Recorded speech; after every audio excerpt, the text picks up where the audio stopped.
Welcome back to நாப்ஸ் vlog. Idli புதினா தக்காளி சட்னி எங்கள் வீட்டோட கோல்டன் ரெசிபி. அவ்வளோ டேஸ்ட்டாக இருக்கும். கண்டிப்பாக இதை உங்கள் வீட்டில் ட்ரை பண்ணி பாருங்கள். 3 இட்லி சாப்பிட வேண்டிய இடத்துல 6-7ன்னு கணக்கு இல்லாமல் போய்கிட்டே இருக்கும். வாங்க எப்படி செய்கிறதுன்னு பார்க்கலாம். ஒரு பாத்திரத்தில் 4 டேபிள் ஸ்பூன் எண்ணெய் ஆட் பண்ணிவிட்டு, எண்ணெய் சூடானதும் 4 வெங்காயத்தை இந்த மாதிரி கட் பண்ணி வச்சுருக்கேன், அதை ஆட் பண்ணிக்கலாம்.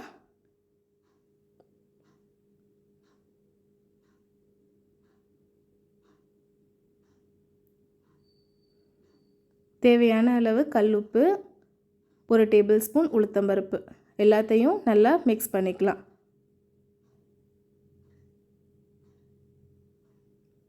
அஞ்சு பழுத்த தக்காளியை இந்த மாதிரி கட் பண்ணி வச்சுருக்கேன், இதையும் இது கூட ஆட் பண்ணி நல்லா எண்ணெயில் ஃப்ரை பண்ணிக்கலாம்.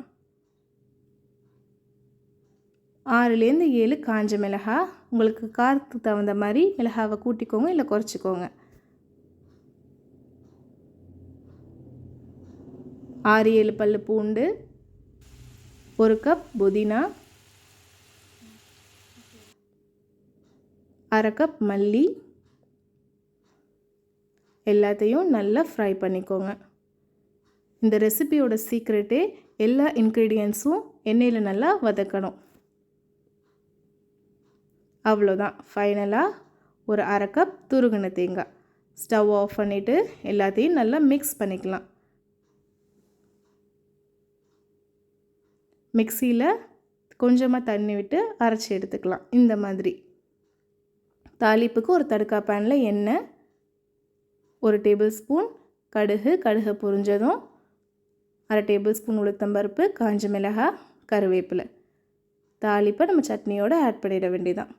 அவ்வளோதான், நம்மளோட சூப்பரான புதினா தக்காளி சட்னி ரெடி. கண்டிப்பாக இந்த ரெசிபியை உங்கள் வீட்டில் ட்ரை பண்ணி பாருங்கள். அவ்வளோ டேஸ்ட்டாக இருக்கும், ஹெல்தியும் கூட.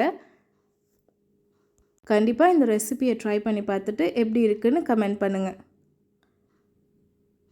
இட்லி, முருகலான தோசை, ரவா தோசைக்கெல்லாம் அட்டகாசமான சைட் டிஷ். இந்த மாதிரி ஃபுட் கண்டென்ட்டுக்கு நாப்ஸ் vlog-ஐ சப்ஸ்கிரைப் பண்ணுங்கள். இன்னும் ஒரு ஃபுட் வீடியோவோட பார்க்கலாம்.